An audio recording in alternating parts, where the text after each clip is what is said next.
अस्सलाम वालेकुम दोस्तों आज की वीडियो बहुत अहम है। आज की वीडियो में हम आपको सऊदी अरब की फ़्लाइट के बारे में अपडेट करने जा रहे हैं।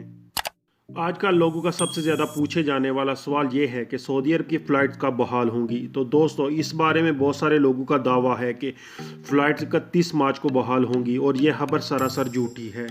सऊदी हुकूमत की जानब से इसकी कोई तस्दीक नहीं आई। अलबत्ता सऊदी हुकूमत ने जो ऐलान किया है इसमें 17 मई को फ़्लाइट्स बहाल हो रही हैं।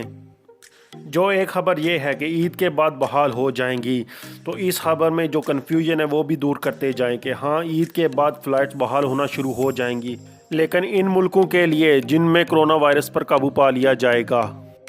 लेकिन यहाँ पर क्यों ना कि पाकिस्तान में कोरोना के केसेस बहुत ज़्यादा हैं, तो इसलिए पाकिस्तान में अभी भी इन 20 मुल्कों में शामिल है जिन पर सऊदी अरबिया ने सफरी पाबंदियाँ लगाई थी। लेकिन आने वाले दिनों में वो ममालिक जिन्होंने वैक्सीन का अमल तेज़ किया और कोरोना वायरस पर काबू पा लिया, तो सऊदी हुकूमत इन ममालिक के लिए सफरी पाबंदियाँ उठा लेगी।